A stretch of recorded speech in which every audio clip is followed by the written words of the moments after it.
दोस्तों 23 फरवरी को हमारा कक्षा 12वीं का जीव विज्ञान बायोलॉजी का एमपी बोर्ड एग्जाम 26 का पेपर होने वाला है। अब हम लगातार इस विषय की तैयारी करेंगे, बायोलॉजी सब्जेक्ट की तैयारी करेंगे। ओके, आपको क्रम से मैं 2 अंकी वाले कवर करा दूंगा, 3 अंकी वाले, 4 अंकी वाले। इसके साथ ही आपको क्या है वस्तुनिष्ठ भी आपको कवर करा दूंगा।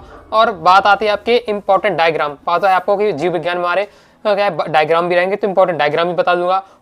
फुल फॉर्म आता है आपका, जैसे एचआईवी का फुल फॉर्म, जिप्ट का फुल फॉर्म, तो उसकी भी मैं आपको अलग से वीडियो बनाकर वो फुल फॉर्म भी एक वीडियो में कवर करा दूंगा। तो पूरी हम क्या तैयारी करने वाले हैं, तो आपको क्या है क्रम से अच्छे से तैयारी करते जाइएगा। 12th biology topper series MP board exam 26 के नाम से प्लेलिस्ट है, तो प्लेलिस्ट पर जाकर आपको क्या क्रम से वीडियो देखकर आपको तैयार करते जाना है। वहीं आपको क्या सभी वीडियो मिल जाएंगी। इस वीडियो में हम क्या है 2 अंकी वाले अति महत्वपूर्ण प्रश्न उत्तर कवर करने वाले हैं। तो सच्ची मेहनत और संघर्ष ही सफलता की एकमात्र कुंजी है। तो सबसे पहला क्वेश्चन हमारा, एक आवृतबीजी पुष्प के उन अंगों के नाम बताइए जहां नर एवं मादा युग्मभेद का विकास होता है।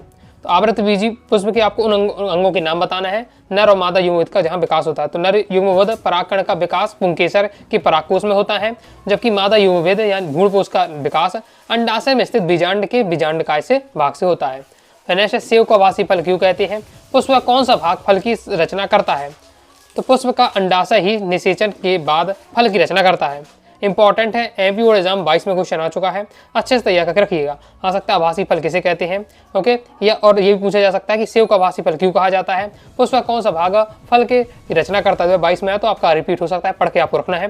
पुष्प का अंडाशय ही निषेचन के बाद फल की रचना करता है। अंडाशय के अतिरिक्त जब अन्य भाग जैसे पुष्पासन, पुष्पकर्म आदि भी फल निर्माण में भाग लेते हैं, तब ऐसे फल को आभासी फल या असत्य फल कहा जाता है। बिल्कुल सिंपल है। जो फल का निर्माण किससे होता है? फल का निर्माण होता है अंडाशय से, फल का निर्माण होता है अंडाशय से। लेकिन जब अंडाशय के अतिरिक्त, यदि अंडाशय से हो रहा तो सत्य फल, लेकिन अंडाशय के अतिरिक्त जब अन्य भाग जैसे पुष्पासन, पुष्पकर्म भी फल के निर्माण में भाग ले रहे हैं, तो इस प्रकार के फल को हम आभासी या सत्य फल कहते हैं। अब पुष्प का कौन सा भाग फल की रचना करता है? तो सेब में पुष्प का पुष्पासन मासल होकर का फल का मुख्य खाद्य भाग बनता है, अतः सेब को क्या आभासी फल कहा जाता है। नेक्स्ट हमारा क्वेश्चन है, अभी ये टेपिटम की भूमिका अब इंपॉर्टेंट था, लेकिन 2022 के बाद आपका 2025 में अभी आ चुका है। ओके, तब इसके कम चांस है आपके आने के, बस नॉर्मल आपको पढ़ के रखना है। जिसके कम चांस है उसको आप नॉर्मल पढ़ के रखिए, जिसके आने के हाई चांस है उसमें थोड़ा आपको अच्छे से मेहनत करना है। तो परागकण भित्ति की रचना टेपिटम की भूमिका को व्याख्या करना है। तो टेपिटम परागकोश या लघु बीजाणुधानी की सबसे भीतरी पोषक परत बनाता है। टेपिटम परागकणों की बाह्य भित्ति का एक तेलीय परत लगाता है। स्पिरुलिना जैसी प्रतिरोधी पदार्थ के निर्माण में भी इसकी प्रमुख भूमिका है। कीट परागित पुष्पों के परागकणों की पोलेन किट का निर्माण भी टेपिटम द्वारा ही होता है। तो यह आपके टेपिटम की भूमिका पढ़ के रखिएगा। नेक्स्ट हमारा क्वेश्चन है, स्वपरागण और परपरागण में अंतर। अब ये क्वेश्चन आपका 2019 बोर्ड एग्जाम में आया, 20 में आया, फिर ना ही आपका 21, 22, 23 पर ये क्वेश्चन देखने को नहीं मिला है। तो आपका ये इंपॉर्टेंट रहने वाला है, तो इसके भी आपको अच्छे से तैयार करके रखिएगा, हाई चांसेस की आपके आने की। स्वपरागण और परपरागण। स्वपरागण में क्या होता है? परागकणों का किसी पुष्प के परागकोश से उसी पुष्प की, स्वपरागण यानी उसी पुष्प की वर्तिकाग्र या उसी पौधे पर स्थित किसी अन्य पुष्प के वर्तिकाग्र तक स्थानांतरण स्वपरागण कहलाता है। परागकणों का किसी पुष्प के परागकोश से, परागकोश है उसी पुष्प की वर्तिकाग्र में, वर्तिकाग्र तक स्थानांतरण हो रहा है परागकणों का, तो कहेगा स्वपरागण। परपरागण में क्या होता है? परागकणों का किसी पुष्प के परागकोश से उसी प्रजाति के किसी अन्य पौधे पर स्थित पुष्प के वर्तिकाग्र तक स्थानांतरण को क्या है? परागकण कहते हैं। क्लियर है? अगर जो परागकण है वो उसी पुष्प की वर्तिकाग्र में स्थानांतरण तो स्वपरागण, दूसरे पुष्प की वर्तिकाग्र में जा रहे हैं तो परपरागण। ये सही युग्मता को बढ़ाता है स्वपरागण। परपरागण में ये विषम युग्मता वह विभिन्नताओं को जन्म देता है, यह जैव विकास हेतु आवश्यक है। नेक्स्ट है, परागकणों कारकों तक सीमित निर्भरता होती है और अन्य कारकों की आवश्यकता नहीं है, जबकि यह वायु, जल, कीट आदि जैसे परागकणकर्ताओं पर निर्भर करता है। क्यों निर्भर करता है? क्योंकि एक पुष्प है, एक पुष्प के परागकणों को क्या दूसरे पुष्प के वर्तिकाग्र तक पहुंचाना है, तो किसी न किसी माध्यम की आवश्यकता हो, वायु के माध्यम से जाए, जल के द्वारा से, कीट के द्वारा जाए, इसलिए माध्यम की आवश्यकता होती है, परागकणकर्ताओं की आवश्यकता होती है। क्योंकि स्वपरागण में इसकी आवश्यकता नहीं, क्योंकि वही पुष्प है, परागकोश उसी की वर्तिकाग्र में स्थानांतरण होना है। नेक्स्ट है 30 एलियन से आप क्या समझते हैं? बोर्ड एग्जाम 23 में क्वेश्चन था, तो इसे भी आपको देखना है, तैयार करके रखना है। तो 30 एलियन का है, आवृतबीजियों द्वारा प्रदर्शित विशिष्ट परिघटना द्विनिषेचन का एक चरण है। इस घटना में 3 आगुणित केंद्रकों का संलयन होता है, अतः यह त्रिसंलयन कहलाता है। विभंसन किसे कहते हैं? मादा जनक के पुष्पों से कलिकावस्था में पराग कोष का चिमटी द्वारा काट कर अलग कर देना विपुंसन कहलाता है। शॉर्ट में पूछा जाए, अभी मैं आपको आगे बताऊंगा, अभी 3 नंबर या 4 नंबर के लॉन्ग टाइम में कवर कराऊंगा तो आपको विपुंसन को और बताऊंगा, तो उसमें थोड़ा आपको लॉन्ग टाइम बताऊंगा। लेकिन शॉर्ट में आता 2 ही नंबर में विपुंसन पूछा गया तो आपको इसी तरीके से लिखना है कि मादा जनक के पुष्पों से कलिकावस्था में पराग कोषों का चिमटी द्वारा काट कर अलग कर देना विपुंसन कहलाता है। आगे नेक्स्ट क्वेश्चन है, क्या कारण है कि मनुष्य के वृषण उदर गुहा के बाहर स्थित होते हैं?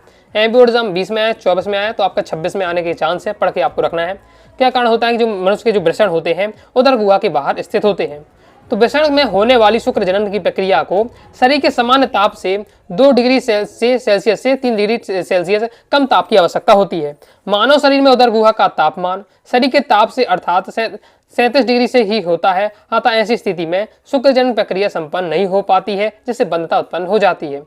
क्या होता है, जो समान ताप होता है, हमारे शरीर का समान ताप होता है, ओके, उससे 2 से 3 डिग्री में क्या कम ताप की आवश्यकता होती है शुक्रजनन प्रक्रिया में। वृषण में शुक्रजनन प्रक्रिया हो इसके लिए क्या है 2 से 3 डिग्री तापमान कम होना चाहिए, जितना हमारा शरीर का तापमान है। ओके, इसलिए मानव शरीर में उदर गुहा का तापमान शरीर के तापमान से समान अर्थात 37 डिग्री होता है।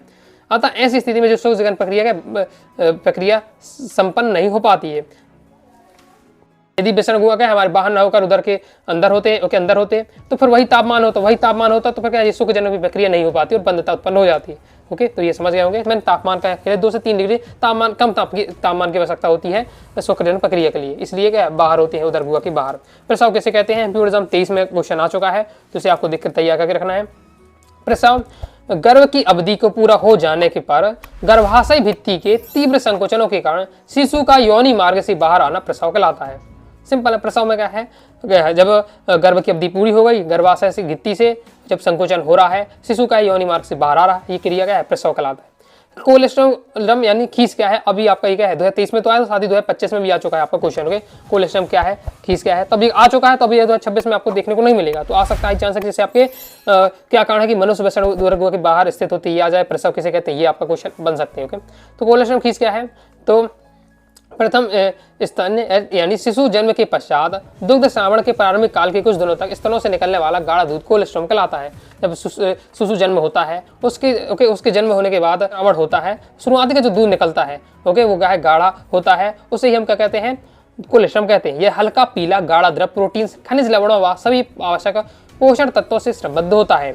इसमें अनेक प्रकार के प्रतिरक्षी यानी एंटीबॉडीज भी पाई जाती हैं जो शिशु को निष्क्रिय प्रतिरक्षा प्रदान कर संक्रमण रोगों से क्या उसकी रक्षा करती हैं। यानी शुरुआती का जो दूध होता है एकदम पोषक तत्वों से भरा होता है जो क्या शिशु को आवश्यक होते हैं। ओके, नेक्स्ट देख लेते हैं। नेक्स्ट हमारा क्वेश्चन है शुक्रजनन की प्रक्रिया में नियमन में शामिल हार्मोन्स के नाम बताइए। शुक्रजनन प्रक्रिया में कौन कौन से हार्मोन नियमन करते हैं, तो ये आपके रहते हैं नाम, आपको अच्छे से तैयार कर लीजिएगा। ये हैं आपके हार्मोन के नाम। आगे देख लेते हैं।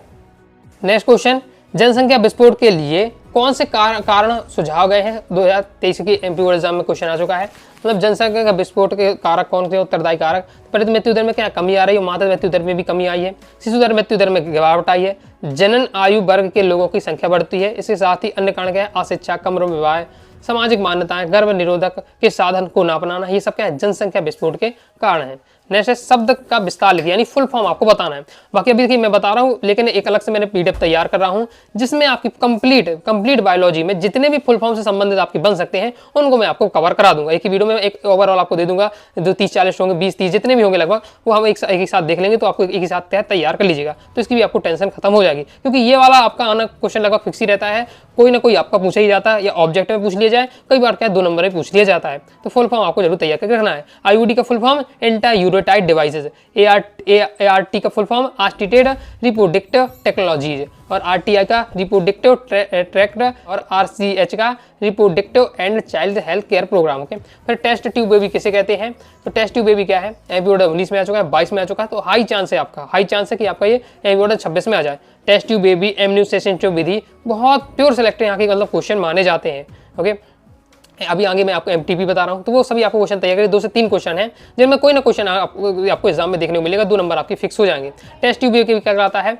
तो इसे इंट्रा विट्रो फर्टिलाइजेशन भी कहते हैं कि तब अपनाई जाती है जब स्त्री के फिलोपियन नलिका में रुकावट है अथवा अंडोत्सर्जन नहीं हो पाता है।